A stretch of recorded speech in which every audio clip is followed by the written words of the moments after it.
Désert, Gérard Lambert rentre chez lui. Dans le lointain, les mobilaires poussent des cris. Hey, what's up mover?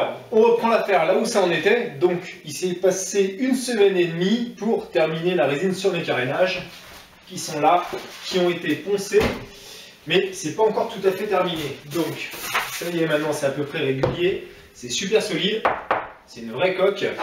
On passe à la suite. Aujourd'hui, on va laisser un petit peu les carénages de côté puisqu'on va manier le fer. Je vais vous montrer ça.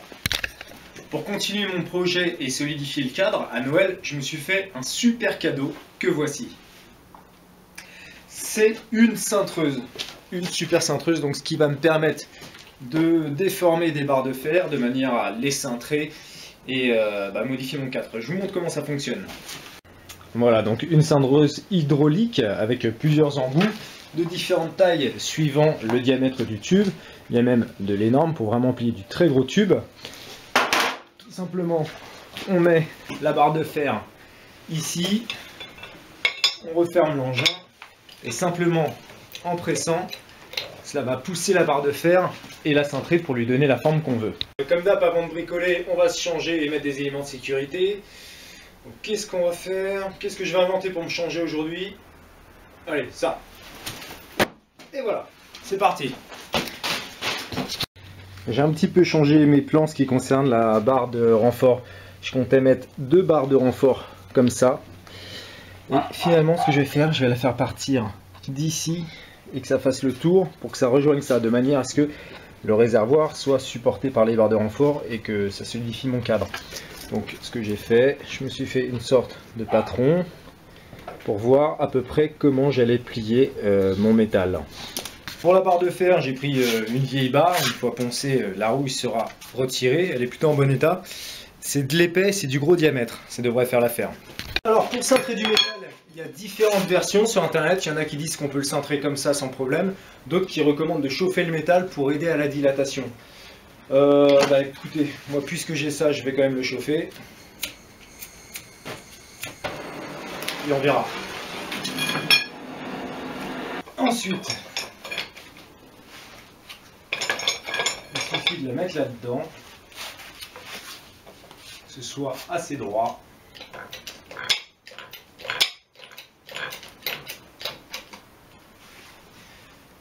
Et maintenant, il n'y a plus qu'à pousser pour la plier. Ça marche tout seul. Donc voilà, j'ai la base. Maintenant, j'ai plus qu'à y aller petit à petit et tailler ma barre pour lui donner la forme que je veux exactement. Voilà. Maintenant, il faut que j'affine encore et que je les soude au cadre. Donc, en gros, ça devrait donner quelque chose comme ça, sachant qu'elle sera plus bas.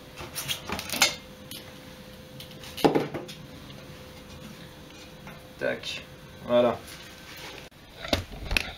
Le poste Lidl est de sortie, la mob est sur la table d'opération et il n'y a plus qu'à souder ces barres de maintien.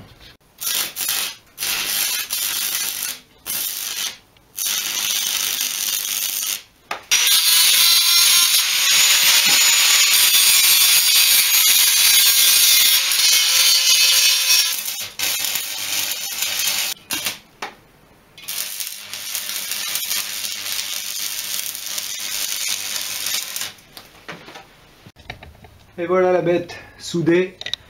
Moment décisif, est-ce que le réservoir passe bien dessus? Ça va. Nickel. Tac. Et voilà. Bon, maintenant du coup, je vais me souder des pattes ici pour faire la charnière du réservoir. Et peut-être renforcer un petit peu cette partie-là. On va voir. Bon, la question que je me pose maintenant que le cadre est fait, c'est comment je vais retirer le polystyrène à l'intérieur. Parce que donc, j'ai ma coque, mais mon moule, il faut que je puisse l'extraire. Donc, ce que je pense faire, c'est peut-être avec un cutter commencer par tailler le plus gros, extraire le polystyrène, et puis après, soit le poncer, soit mettre quelque chose que le polystyrène déteste, genre de la peinture en bombe, ça le fait complètement fondre. On va essayer. T'en penses quoi, Chubby? Ah, je pense que tu as raison. Bon, et ben c'est parti. I need your arms around me, I need to feel your touch.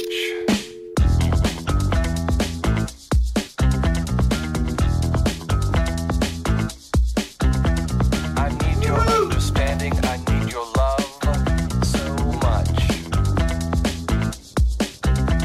You tell me that you love me so, you tell me that you care, but when I need you, baby. J'ai terminé le cadre, j'ai poncé, j'ai passé de l'après, donc voici les applications.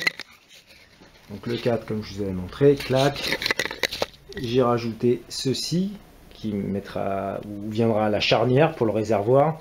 J'ai également fait des renforts ici et ici pour le tube, parce que comme c'est un cadre fait maison et que je ne suis pas ingénieur, normalement ça devrait tenir, mais je préfère prendre les précautions nécessaires. On verra. Et maintenant, c'est l'activité que je déteste finalement, parce que je suis pas très bon là-dedans, la peinture au pistolet. Certains d'entre vous m'ont fait des recommandations pour la peinture. Il y avait des très bonnes idées, donc on m'a conseillé un marron, BMW et d'autres choses. Mais le truc, c'est que j'ai cette peinture auto, ce type de bleu, dans mon garage depuis quelques temps déjà, et si je l'utilise pas, bah, je l'utiliserai jamais, elle va finir par pourrir. Donc je vais utiliser ça pour le cadre et le bras oscillant, et pour le reste, je vais faire noir mat.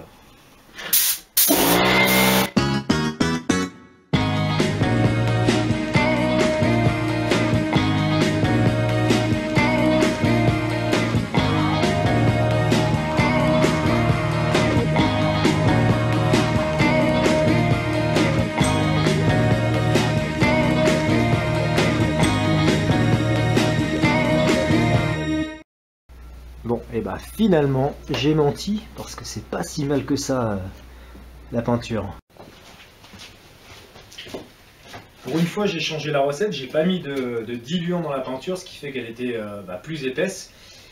Et donc avec le pétard, elle est bien allée partout. Le résultat est au-delà de mes espérances, c'est plutôt lisse, il n'y a pas de coulure. Donc comme quoi quand on s'attend de la merde, on peut être qu'agréablement surpris. Et maintenant on passe à la partie la plus rock'n'roll, le remontage de la bécane.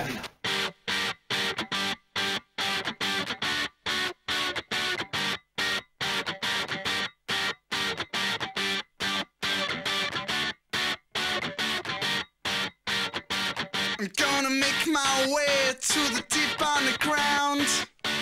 Find myself a come now, fix, kick, skip, me down like the star on my crown. I'm gonna make my way to the wrong side of town. Find myself a comeback kid to rid these bones of the dirty sounds.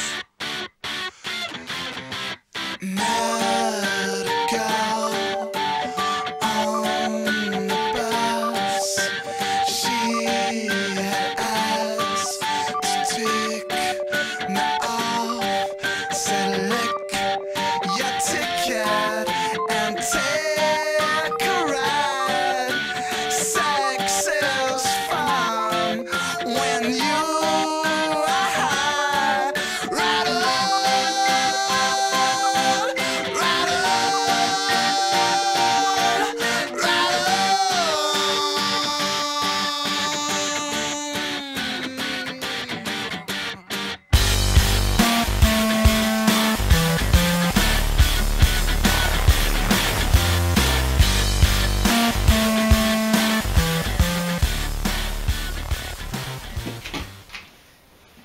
Bon bah voilà, la bécane est quasiment terminée, il y a encore pas mal de finitions à faire.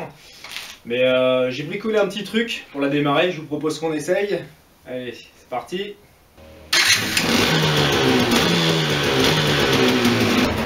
Alors t'as vraiment cru que j'avais mis un démarreur électrique sur une 103 ? Alors évidemment c'était une blague, de toute manière je vais pas aller très loin, parce que comme vous pouvez le constater, il me manque le variateur. Et comme ça coûte cher, faut que j'attende le mois prochain pour pouvoir me l'acheter. Donc voilà, on regarde la bécane comme ça, et là vous vous dites certainement, mais il y a des trucs qui vont pas sur ta bécane. Donc on les voit en détail. Bon, alors premièrement la fourche, vous voyez qu'elle est tordue. À la base j'avais prévu de mettre cette fourche là, une belle fourche d'MBK 51. D'ailleurs j'avais acheté les soufflets, je me suis dit ça va rendre super. J'ai posé la question sur les groupes comme France Mobilette et d'autres groupes sur Facebook. Personne n'a su me dire si une fourche de MDK51 va sur une 103. La réponse est non, ça ne va pas. Donc je l'ai monté, ça allait pas, et j'ai dû faire au plus vite. J'ai récupéré cette fourche d'une autre 103 que je reconstruirai plus tard. Sauf que comme il y avait les carénages dessus, j'ai pas vu qu'elle était tordue, et au moment de la mettre, j'ai fait ah bah c'est tordu. Donc la fourche ça attendra parce que ça coûte cher. J'ai pas les finances, il faut d'abord que j'achète un variateur. Après, si vous voulez me faire don d'une fourche, je suis pas contre, contactez-moi.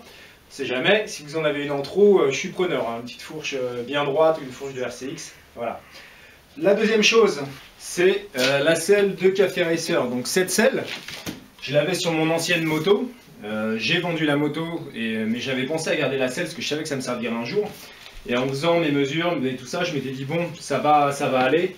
Et il s'avère que, ça va pas. Pareil, une selle ça coûte cher, donc ça c'est vraiment plus tard que je la changerai. C'est vraiment pas la priorité. C'est dommage, franchement ça se joue à quelques centimètres. Elle aurait été plus courte, ça aurait bien rendu. Mais là elle est trop longue, c'est pas très beau. Dommage, passons. Voilà pour aujourd'hui. Donc ce qui va se passer dans les prochains épisodes, dans le prochain épisode, on va l'essayer, mais entre temps je vais apporter pas mal d'améliorations. Je vais lisser un petit peu tout ça, parce que en définitive c'est pas hyper droit. Et c'est vraiment très difficile à faire, il faut en faire beaucoup, il faut avoir du talent. Et puis encore une fois, moi je ne cherche pas à faire des concours de tuning, je cherche juste à m'amuser. Il faudra que je fixe la charnière pour soulever le coffre. Devant, j'ai prévu de faire une bulle maison, il faut que je puisse m'acheter un variateur. Pareil, si vous voulez me faire un don, je suis preneur. Plein d'autres choses encore à voir, à améliorer.